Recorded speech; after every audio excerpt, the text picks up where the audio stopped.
Hello student, very good morning, good afternoon, good evening, जब भी आप मेरी वीडियो देख रहे हो। And welcome to my YouTube channel way to education. और जैसा कि मैंने प्रीवियस लेक्चर में आपको already various types of losses पढ़ा दिया है ट्रांसफार्मर का। और वहाँ पे हमने क्या उसका इक्विवेलेंट सर्किट भी ड्रॉ किया था। मींस जो लॉसेस थे उसको कैसे हम रिप्रेजेंट करेंगे बाय यूजिंग रेसिस्टेंस और बाय यूजिंग इंडक्टेंस, कैसे रिप्रेजेंट करेंगे वो भी मैंने आपको वहाँ पे बता दिया था। अब जैसे कि आप अपने स्क्रीन पे देख पा रहे हैं, this is basically the equivalent circuit of a transformer.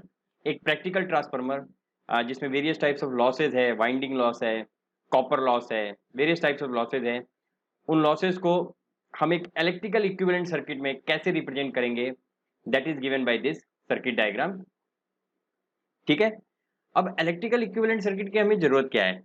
देखिए, एक्चुअली में क्या है कि अगर हम किसी भी ट्रांसफार्मर की एनालिसिस करना चाहते हैं, अगर मैं कोई ट्रांसफार्मर एनालाइज करना चाहता हूं, तो मुझे क्या करना पड़ेगा? उसको इलेक्ट्रिकल इक्विवेलेंट सर्किट में ड्रॉ करना पड़ेगा।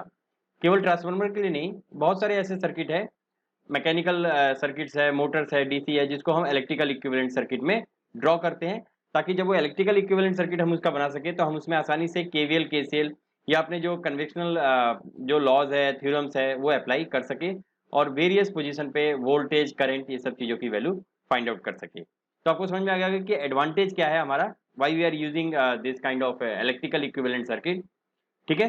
अब अगर मैं बात करूं इलेक्ट्रिकल इक्विवेलेंट सर्किट यहाँ पर कैसे मैंने बनाया है, तो जैसा कि मैंने आपको प्रीवियस लेक्चर में बताया था, दो तरह की लॉसेस मैंने बताई थी। पहला लॉस जो हमारा वाइंडिंग में हो रहा है, that takes place in the winding of a transformer, correct.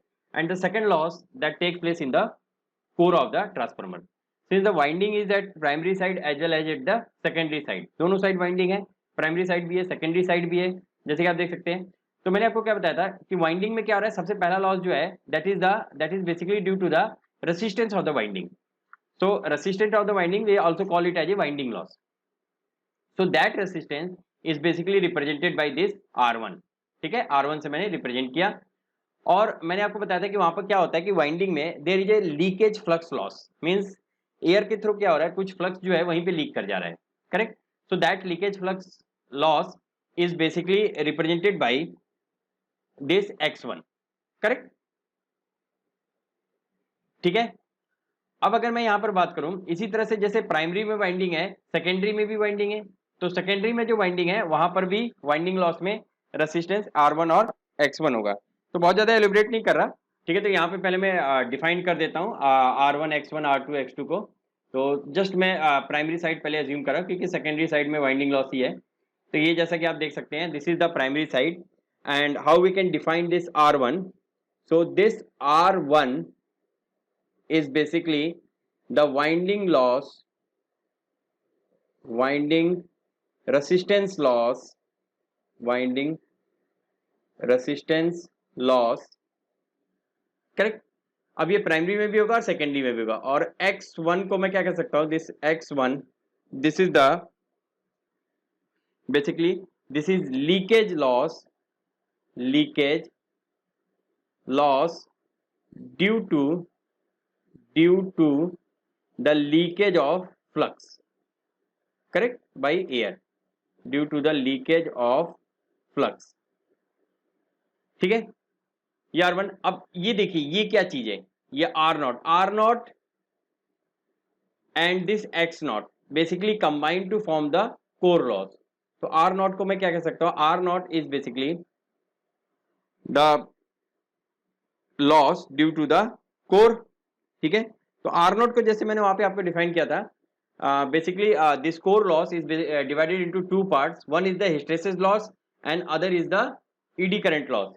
so this R0 is basically due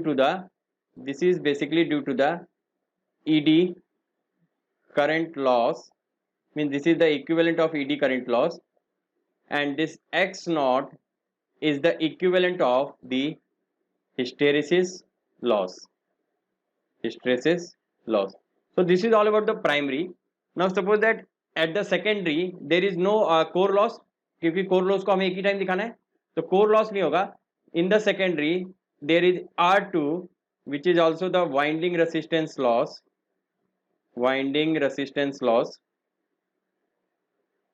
correct.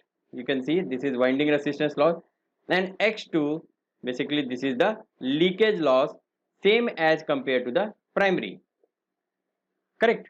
अब आप देख सकते हैं, मैं यहाँ पे आपको जैसे रिप्रेजेंट कर रहा हूँ, ये देखिए ये सेकेंडरी। अब इस इक्विवेलेंट डायग्राम को देखते हैं हम।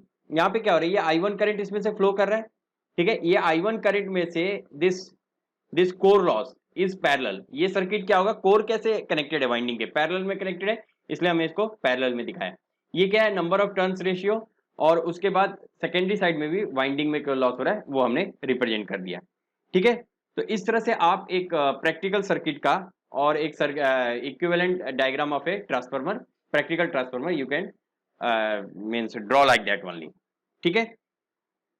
अब अभी भी एक छोटी सी प्रॉब्लम है, अगर मैं इसको मान लीजिए एनालाइज करने जा रहा हूं, तो प्रॉब्लम क्या आएगी मुझे, ये वाइंडिंग के कारण मुझे प्रॉब्लम आएगी, क्योंकि वाइंडिंग का कोई भी इक्विवेलेंट सर्किट हमने ड्रॉ नहीं किया, इलेक्ट्रिकल इक्विवेलेंट सर्किट ड्रॉ नहीं। तो उस चीज को हम कैसे सॉल्व कर सकते हैं, we can simply transfer this R2 and X2 either to the primary, यानी जो R2 और X2 आप देख रहे हैं, इसको मैं प्राइमरी में लेके जा सकता हूं, ठीक है, दिस टू। और अगर मैं इसको प्राइमरी में शिफ्ट कर देता हूं, तो क्या हो जाएगा, this all equivalent circuit will transfer to the primary. So this is known as, basically this technique is known as secondary, this is known as secondary transferred to primary, transferred to primary, ठीक है। एक चीज और क्या कर सकते हैं, primary can also be transfer to secondary, primary can also transfer to secondary, ठीक है। अगर मैं चाहूं तो प्राइमरी के भी सारे कंपोनेंट को सेकेंडरी में ट्रांसफर कर सकता हूं, दोनों चीज में कर सकता हूं। बट बेसिक क्या है, बेसिक जो हम प्रैक्टिकली यूज करते हैं, that is secondary transfer to the primary. दो ही कंपोनेंट है और इसको मुझे इससे लेना है।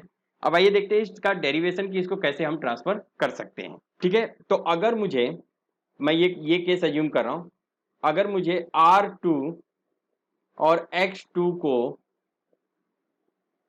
प्राइमरी में ट्रांसफर करना है, ठीक है, दिस इज द रिक्वायरमेंट, और ट्रांसफर करते वक्त सेम इफेक्ट प्रोड्यूस होना चाहिए जो सेकेंडरी में रहने के कारण। तो सबसे पहले देखते हैं ये R2 और X2 क्या है, this is basically the copper loss. पहले कॉपर लॉस देखते हैं R2, इसको देखते हैं ट्रांसफर करके, फिर हम इसको देखेंगे। तो अगर मैं यहाँ से देखूं तो मैं सिंपली क्या कर सकता हूँ, और एक चीज और इंपॉर्टेंट है, अगर आप डायग्राम में देखते हैं तो R1 I1 में I1 करंट फ्लो कर रहा है, दिस R1 X1 में I1 करंट फ्लो कर रहा है, और यहाँ R2 X2 में I2 करंट फ्लो कर रहा है। तो अगर मैं केवल कॉपर लॉस को कंसीडर करता है, R2 is basically the copper loss, correct. तो अगर मैं बात करूं ट्रांसफार्मर की, so what is the total copper loss, वो हम फाइंड आउट करते हैं। तो R1 में कौन सी करंट फ्लो कर रही है, I1, तो मैं इसको ऐसे लिख सकता हूं, I1 square R1 plus I2 square R2, ठीक है। यहां से मैं क्या कर लेता हूं, I1 स्क्वायर कॉमन ले लेता हूं, ठीक है, I1 स्क्वायर कॉमन लेता हूं, अभी पता चल जाएगा क्यों मैंने कॉमन लिया। R1 plus I2 square upon I1 square into R2, correct. और आपको पता है कि I2 upon I1 is equal to 1 upon K, where K is equal to N2 by N1, ठीक है। कई बुक में आपको ये K की वैल्यू भी चेंज मिलेगी, N1 बाई N2 भी मिलेगा। तो आपको ये याद नहीं रखना 1 बाई K, आपको ये याद रखना है कि I2 by I1 is equal to 1 upon K means N1 upon N2। तो ये चीज का ध्यान रखना है।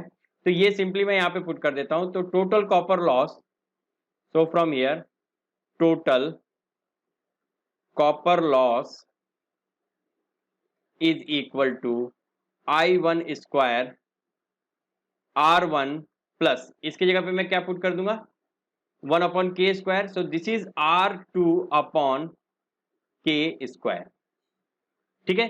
तो यहां से आप देख सकते हैं, अगर मैं R2 को प्राइमरी में शिफ्ट करना चाहता हूं तो मुझे क्या करना पड़ेगा, R2 बाई K स्क्वायर करना पड़ेगा। So R2 dash means this is the image, this is the resistance which is going to transfer from secondary to primary is given by R2 upon K square। ये formula आपको याद रखना पड़ेगा resistance के लिए, मैंने बता दिया। In a similar way X2 dash is also equal to x2 upon k square. ये भी आप याद रखेंगे, ये x2 के लिए हम इस तरह से कर सकते हैं, ठीक है, करेक्ट। तो अगर मैं यहां से शिफ्ट करना चाहता हूं, अगर इसको मैं यहां पे शिफ्ट करना चाहता हूं तो सिंपली मैं क्या कर सकता हूं, इसको यहां पे ले आऊंगा और यहां पे मैं कनेक्ट कर दूंगा, ये वाइंडिंग सारी हट जाएगी, यहां पे कनेक्ट कर दूंगा। तो इक्विवेलेंट सर्किट कैसे बन जाएगा हमारा टोटल, अगर मैं प्राइमरी में शिफ्ट करता हूं, so this is R1, this is X1, this is R1, this is X1, parallel में मैं रहने देता हूं इस चीज को, this is R0 and this is X0, ठीक है, यहां तक तो कोई चेंजेस नहीं है क्योंकि पैरेलल का ही है।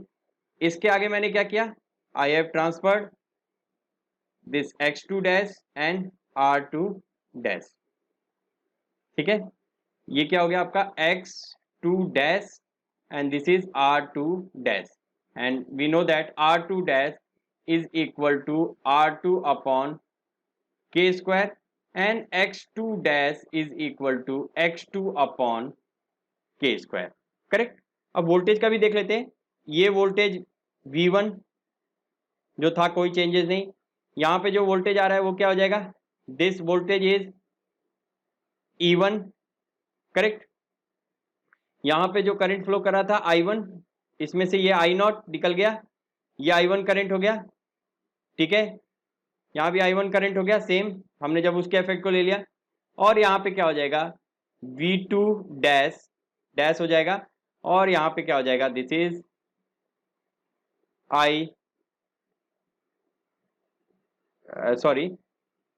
This is E2 dash. अब हम ऐसा नहीं है, ऐसा दिस इज ऑल्सो, ये इसमें जो करंट वाला है दैट इज I2 डैश। यहाँ पर भी हम वैल्यूज निकाल सकते हैं कि क्या वैल्यू आएगा I1 I2 का। तो देखिए वो कैसे निकालेंगे, देखिए मेरे को पता है कि V2 by V1 mean secondary upon primary is equal to K, ठीक है। अब मुझे क्या करना है, ये जो वोल्टेज है इसको मैं कहाँ शिफ्ट कर रहा हूँ, सेकेंडरी का प्राइमरी में, तो V2 dash is equal to के V1, this is the relation, ठीक है। इस तरह से आप वोल्टेज भी स्पेसिफाई कर सकते। उसी तरीके से I2 dash is equal to I1 by K, ठीक है,